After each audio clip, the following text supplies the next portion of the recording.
လေးဝိတာရကရဟန်းဝါ23ဝမြောက်မှာ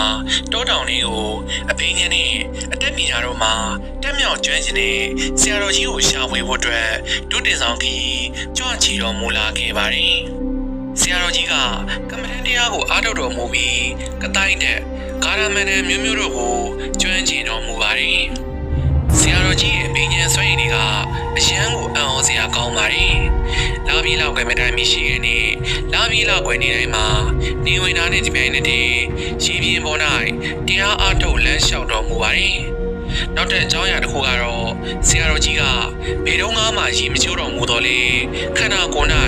အနံ့အသက်ဆိုများလုံးဝမရှိခြင်းပဲဖြစ်ပါတယ်။အဲဒီကြောင့်ဦးစီလီကဆရာတော်ကြီးနဲ့ပထမဆုံးတွေ့ဆုံတဲ့ချိန်မှာပဲအလွန်တရားတရားဖြစ်ပေါ်ကတပည့်ခံခဲ့ပါတယ်။ဆရာတော်ကြီးကလည်းဦးစီလီကိုအတက်ပညာတွေအားလုံးအောင်မြင်သည့်ကြီးလွှဲပြောင်းသင်ကြားပြီးတော်မူခဲ့ပါတယ်။ဦးစီလီကအတက်ပညာအားလုံးကိုတက်မြောက်အောင်မြင်သွားတဲ့အခါမှာတော့ဆရာတော်ကြီးကတရားဓမ္မမှာပုံပုံခိုင်မာစီဖို့အတွက်အင်ဂျင်တော်ထဲမှာဦးစီလီတစ်ပါးတည်းတွတ်တင်ဆောင်ရန်ချိန်ရခဲ့ပြီးခွဲခွာသွားခဲ့ပါတယ်။ဒီနေ့မှာတော့ဦးစီလီကတရားအားထုတ်ဖို့အတွက်တောနကြီးကိုတွတ်တင်ခီဆက်လက်ထွက်ခွာခဲ့ပါတယ်။ဦးစီလီတရားထိုင်နေတဲ့အချိန်မှာတော့တောဆောင်ကကိုထင်ပြပြီးဦးစီလီကိုဤတောနေမီကအလွန်အနေအများကြောင်း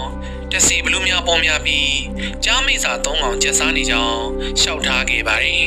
။ရှင်ဗျာဆက်လက်တွတ်တင်ခီးဆက်မယ်ဆိုရင်ခြေလမ်းတိုင်းကိုတတိထားရပါမယ်။ပေါ့စားလို့မရပါဘူးဗျာ။သတိပေးစကားဆိုပြီးတာနဲ့တောဆောင်ကလည်းပျောက်ကွယ်သွားပါတော့တယ်။ပထမ3ညမှာတော့ဦးစလီကဒီတောထဲမှာတဲဆိုင်ထားတော့လေပဲကြားမိစာတွေနဲ့မတွေ့ရပဲဆင်းရဲဒုက္ခရောက်နေတဲ့ဝိညာဉ်တွေနဲ့ကုသိုလ်များတောင်းခံလာတဲ့ပိဋ္ဌာအများပြားကိုသာတွေ့ခဲ့ရပါတယ်ဒီလိုနဲ့စတုဒ္ဓမြောင်ညနည်းနည်းနာရီခွဲချိန်မှာတောထဲမှာတိတ်ဆိတ်ငြိမ်သက်နေတဲ့အချိန်မှာဦးစလီကနေမှာအိမ်လျော်နေခဲ့ပါတယ်ဦးစလီမြင်မြင်ထားပါကြားတွေရောက်လာပြီဦးစလီကယောက်ျားတို့ရဲ့အော်ဟစ်နိုးတန်ကို3ချိန်တိုင်ကြားခဲ့ရပါတယ်။ဦးစလီနိုးလာတဲ့အခါမှာတော့ကြားလန်းကပတ်ဝန်းကျင်တစ်ခုလုံးမှာပြန့်လွင်နေခဲ့ပါတယ်။ဦးစလီလည်းချက်ချင်းမြတ်တာပို့ပြီးတရားထိုင်ခဲ့ပါတော့တယ်။အမီတို့ဦးစလီ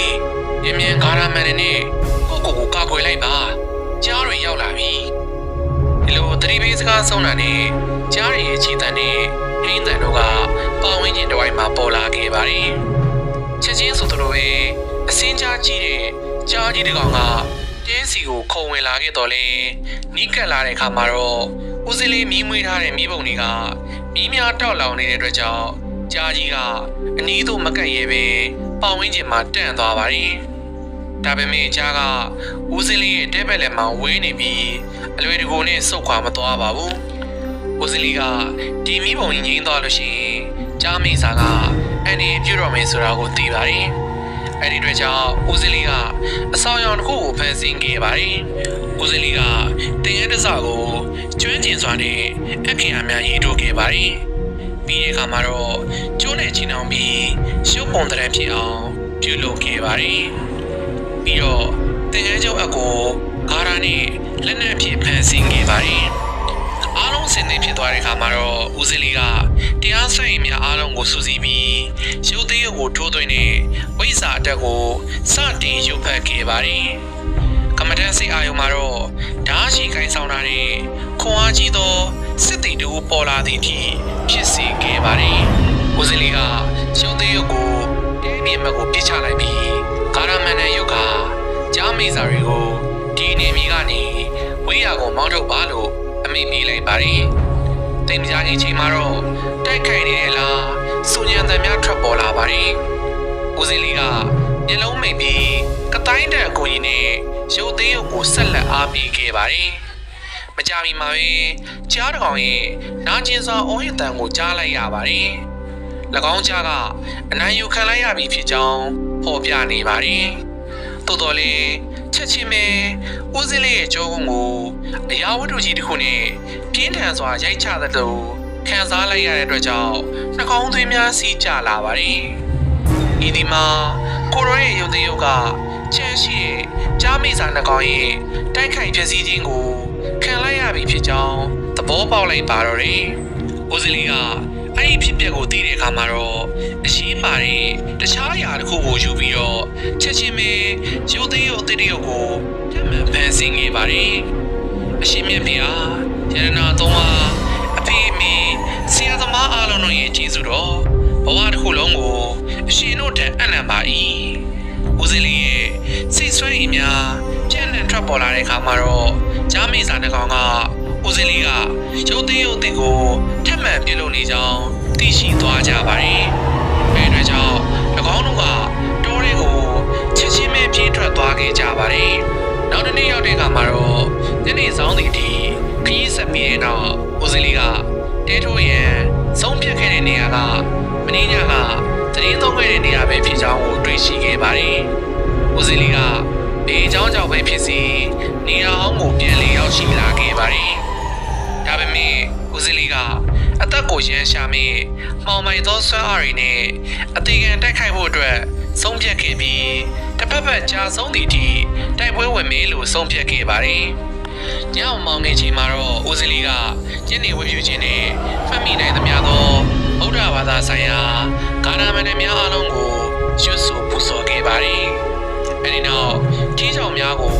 များစွာစုပုံပြီးမိမွေးခဲ့ပါတယ်။ပြီးတဲ့အခါမှာတော့တင်ငန်းကျိုးကိုကျိုးငါးချောင်းနဲ့ချီနှောင်းကလူရုပ်ဖြစ်အောင်ပြုလုပ်ခဲ့ပြီးရုပ်သေးရုပ်ထိုးသွင်းခြင်းကားကိုရွတ်ဆိုခဲ့ပါတယ်။ဒီချိန်မှာတော့ဦးစလီကရုပ်သေးရုပ်ကိုဝေသဝနမင်းကြီးဖြစ်ဖန်ဆင်းဖို့ဆုံးဖြတ်ခဲ့ပါတယ်။ဦးစလီကညနှစ်ချက်ထိုးအထိဂါရမဏေတွေနဲ့နှိုးဆော်ခဲ့ပါတယ်။ရုတ်တရက်ဆိုသလိုပဲကောင်းကင်ကြီးမှာမိုးတံမုန်တိုင်းများပြင်းထန်စွာကြောက်ခဲ့ပြီးဤပုံကြီးကိုငြိမ်သက်လိုက်ပါတယ်။ဒါပေမဲ့ဦးစလီကတော့ဆက်လက်တရားထိုင်နေစေပါ။မိုးတိတ်သွားပြီးတိတ်မကြခင်မှာပဲတရားတစ်ချက်တွေနဲ့ပြည်နေတဲ့မုံဆိုးတို့ကဦးစလီစီကိုပြေးဝင်လာခဲ့ပါတယ်။ဦးစလီကေပါဦးကြားတွေလိုက်လို့ဦးစလီကမျက်လုံးဖွင့်ကြည့်လိုက်တဲ့အခါမှာတော့မြင်လိုက်ရတဲ့မြင်ကွင်းကြောင့်အလွန်တနာကိယနာဖြစ်ပေါ်လာပါတယ်။ဦးစလီကထိုကန်ဆိုးတဲ့မုံဆိုးကိုကိုကြီးဖို့အတွက်တဲတဲကနေချက်ချင်းထွက်လိုက်ပါတယ်။ဒါပေမဲ့ဦးစလီကတဲနေပြည်တွေကမထွက်ခင်ရုတ်တရက်လေဝဲကြီးတစ်ခုဖြစ်ပေါ်လာပြီးဦးစလီကဂါရမဏေရွေဖန်ဆင်းလာတဲ့တန်ခါတင်ငန်းကလွှင့်စင်ဟာမုံဆိုးရဲ့ခန္ဓာကိုယ်ပေါ်ကိုပုံမုံမိလိုက်ပါတယ်။မုံဆိုးရဲ့အော်ဟစ်တန်ကချက်ချင်းပဲပြောင်းလဲသွားပါတယ်။၎င်းကကြားမိစာတစ်ကောင်ရဲ့သေလို့မျိုးပါနာကျင်တဲ့အတန်ဖြစ်ပြီးတော့ဦးစလီရဲ့တင်ငန်းကိုဦးကောင်းမှလွတ်ဖို့အတွက်ခေါင်းကိုအားကုန်ခါရဲနေခဲ့ပါတယ်။ဒါပေမဲ့လည်းပဲလှုပ်လေတင်ငန်းကမလွတ်ဘဲနဲ့ပုံမခိုင်းမြဲလေးပဲဖြစ်ပါတယ်။ဦးစလီကမုံဆိုးကကြားဖြစ်နေတာကိုကိုယ်တိုင်မြင်တွေ့လိုက်တဲ့အခါမှာတော့ချက်ချင်းပဲတရားထိုင်ပြီးဝေသဝနမင်းကြီးရုပ်သေးရုပ်ကိုနှိုးဆော်ခဲ့ပါတယ်။ချက်ချင်းဆိုတော့ရုပ်သေးရုပ်ကဘလူးနမင်းကြီးပုံစံနဲ့ပေါ်လာပြီးကြားသုံးအောင်နဲ့ပြင်းထန်စွာတိုက်ခိုက်ခဲ့ပါတယ်။ကြားတစ်ကောင်ကရှုံးပြီးကလင်းကျသွားပါတယ်။ကြံကြားတစ်ကောင်ကဘလူးနမင်းရဲ့လက်နဲ့ခြေထောက်ကိုဝိုင်းဝန်းကိုက်ခဲကြတော့လေဘလူးနမင်းရဲ့ကိုယ်ခန္ဓာကကြောက်တုံးမာကျောတဲ့အတွက်ကြောင့်မကိုက်နိုင်ခဲ့ပါဘူး။ကြားတစ်ကောင်ကဘလူးနမင်းရဲ့တန်တုံးနဲ့ဦးကောင်းကိုအပြင်းထန်ရိုက်ခတ်ခြင်းကိုခံရကလေးကျသွားပြန်ပါတယ်။နောက်ဆုံးကြားတစ်ကောင်လည်းထပ်မပြေးနိုင်ခင်မှာပဲဘလူးနမင်းကနောက်ကျိုးကိုခုန်တက်၍၎င်းကြားကိုပါအဆုံးသတ်တပ်ပြစ်ခဲ့ပါတယ်။ကြားသုံးကောင်လုံးအနိုင်ယူခံလိုက်ရတဲ့အခါမှာတော့ကြားတွေရဲ့ပါးစပ်များပွင့်လာပြီးအစိမ်းအောင်လင်းတဲ့တစ်ခုကကြားများရဲ့ခန္ဓာကိုယ်မှထွက်ပေါ်လာကဘလူးနမင်းရဲ့ပါးစပ်တွေကိုတန်းတန်းမမတ်ဝင်ရောက်ပြောက်ကွယ်သွားခဲ့ပါတယ်။၎င်းကကြားမိစာတွေရဲ့ဝိညာဉ်များကိုဘလူးနမင်းကြီးကငရဲမြေကိုပြန်လည်ဖမ်းဆီးခေါ်ဆောင်သွားခြင်းဖြစ်တယ်လို့ယူဆရပါတယ်။အရာလုံးတိတ်ဆိတ်သွားတဲ့အခါမှာတော့ဘလူးနမင်းလေးပျောက်ကွယ်သွားပါတယ်။ခဏကြာမှကြားနေတယ်လေပျောက်ကွယ်သွားပါတယ်။ဦးစလီမျိုးလုံးဖွင့်လိုက်တဲ့အခါမှာတော့ကြားသုံးကောင်လေးပျောက်ကွယ်သွားပြီဖြစ်ပြီးရုပ်သေးရုပ်ဖြစ်ချီနှောင်ထားတဲ့တန်ခါတင်ငန်းသာမြေပေါ်၌ကျန်ရှိနေသည်ကိုတွေ့ရပါတော့တယ်။ ဒီလိုကြားမိစာတွေကိုနှိမ့်နှင်းနိုင်ဖို့အတွက်အစွမ်းထက်တဲ့ဝိဇ္ဇာတက်ရှိသူမှသာလျှင်အရာဝတ္ထုများကိုစိတ်ဆွမ်းဖြင့်နှိုးဆော်ကတိုက်ခိုက်နိုင်စေဖို့အတွက်ဖန်ဆင်းနိုင်မှာပဲဖြစ်ပါတယ်။ဦးစင်းလေးကဝိဇ္ဇာတက်မလုံလောက်ပါကဦးစင်းလေးလည်းရှုံးနေသွားနိုင်ခြင်းရှိပါတယ်။ဦးစင်းလေးနဲ့ကြားမိစာ၃កောင်တွေရဲ့ဇာတ်လမ်းကတော့ဒီမှာပဲပြီးဆုံးသွားပါပြီခင်ဗျာ။ဗီဒီယိုလေးကိုကြိုက်နေတဲ့ဆိုရင်တော့ like ပေးဖို့နဲ့ကျွန်တော်တို့ရဲ့ channel လေးကို subscribe လေးလုပ်ဖို့အတွက်တောင်းဆိုပါရစေအားလုံးပဲစိတ်ချမ်းသာခြင်းကိုယ်ချမ်းသာခြင်းနဲ့ပြည့်စုံကြပါစေခင်ဗျာ